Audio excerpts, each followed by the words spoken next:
सबको जय मसीह की। आज का विषय है प्रभु में घमंड करें। मनुष्य अपने जीवन में बहुत सी बातें सोचता है, विचारता है।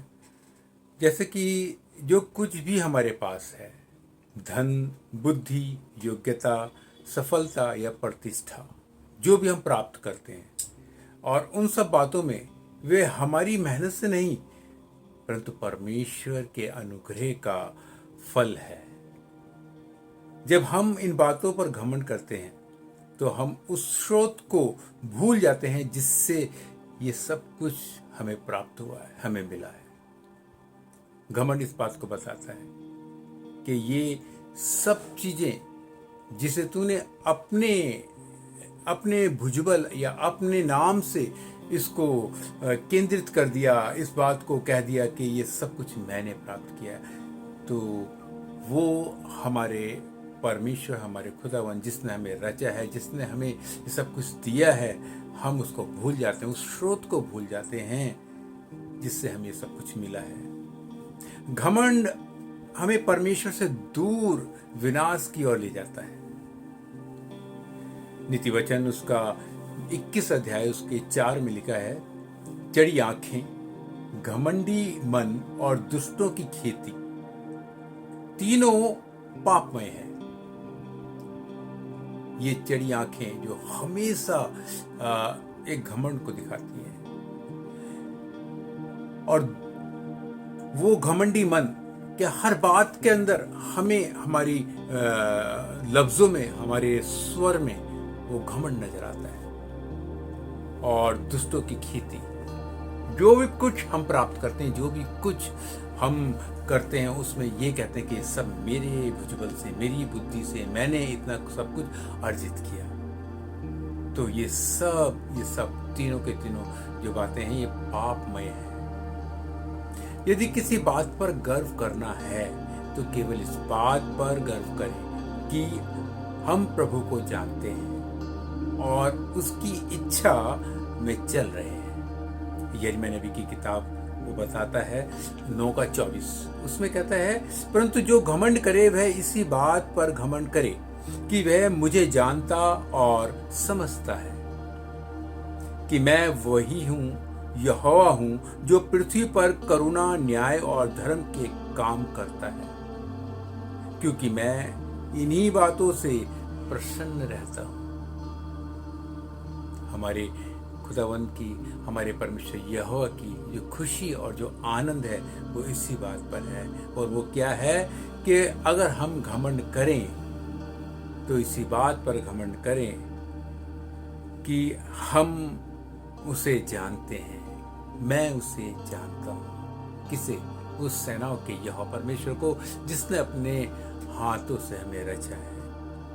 पहला कुरिन्थियों 1:31 कहता है, ताकि जैसा लिखा है वैसा ही हो, ताकि जैसा लिखा है वैसा ही हो कि जो घमंड करे वे प्रभु में घमंड करे।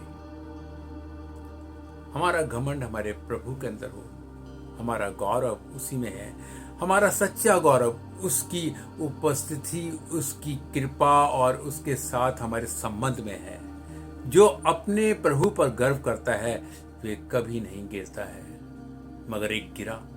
पवित्र शास्त्र बाइबल बताता है कि दानियेल की किताब के अंदर एक राजा, एक सम्राट हुआ जो नबूकदनेस्सर जिसका नाम था। उस वक्त उसने पूरे साम्राज्य को देखा। पूरे साम्राज्य को देखते हुए उसने कहा, ये सब, अपने हाथों को उठाया और कहा, ये सब तो मैंने अपने हाथों से, अपनी समझ से, अपनी बुद्धि से अर्जित किया है। ये सब कुछ मेरा है, ये मेरी बुद्धि है जो आज मैं यहाँ पे इन पूरे साम्राज्य का सम्राट हूँ। बस इतनी सी बात उसने कही, और ये बात उसके लिए भारी पड़ गई। क्यों? क्योंकि सेनाओं के यहोवा परमेश्वर ने उसको ये सब कुछ दिया था। और परमेश्वर यहोवा ने इस बात को कहा कि बस आज और अभी से ये सब कुछ मैं वापस लेता हूँ। फिर तो इस बात को कहियो कि सब कुछ मेरा है। रोक सकता है तो रोक के दिखा दे। और उसी वक्त परमेश्वर का सामर्थी हाथ उसके ऊपर पड़ा और वो अपने महलों से हाँका गया, एक जानवर की तरह हाँका गया। वो एक जानवर बन गया, उसके शरीर पे बाल उगने लगे, उसकी पूंछ निकल गई और 7 साल तक वो जंगल में रहा। और जो खाना उसको मिला वो घास फूस मिला। वो जंगल में रहा, केवल इस बात से वो गिराया गया क्योंकि उसने घमंड किया था। जो परमेश्वर यहोवा ने उसको दिया था, उसको उस परमात्मा ने उसको, महाराजा अधिराज ने उसको दिया था, उस सम्राट की गद्दी उसको दी थी, इतनी बुद्धि और समझ से उस ये सब साम्राज्य को अपने में हासिल करने के लिए ऐसा विजडम उसको दिया था। मगर उसने खुद अपने आप में घमंड करके कहा कि ये सब तो मैंने किया है। उसका मैं उसको ले डूबा, गिरा दिया और जा करके उसको कहाँ पहुंचा दिया कि वो जंगल में 7 साल तक वहां रहा। और जब 7 साल पूरे होने वाले थे, उससे पहले उसने उस परमात्मा की ओर अपनी नजरें उठाई और उससे क्षमा मांगी, अंगीकार किया उसने कि मैंने तेरी नजरों में तेरे सम्मुख घमंड किया है। मेरा ये घमंड मुझको यहाँ तक लेकर के आया। इस बात को उसने वहाँ पे रखा।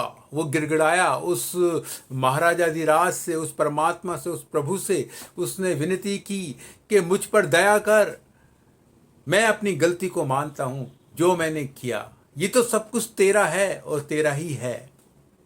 मैं तो कुछ भी नहीं, मैं तो एक मिट्टी हूँ, मैं तो एक तिनके के बराबर हूँ, एक कण के बराबर हूँ, ये तो सब कुछ तेरा है। और जब उसने गिड़गिड़ाया और खुदावंद से, परमात्मा से उसने जब ये इल्तिजा की, तो परमेश्वर ने उसको वापस उसी महलों में पहुंचा दिया। हमारा परमेश्वर इतना करुणा निधान है। जब उसके सम्मुख जाते हैं और उससे अपने हृदय की बात जब कहते हैं, तो वो परमात्मा उन बातों पर ध्यान देता है, अपनी करुणा को स्वर्ग से भेजता है और फिर ज्यों का त्यों कर देता है।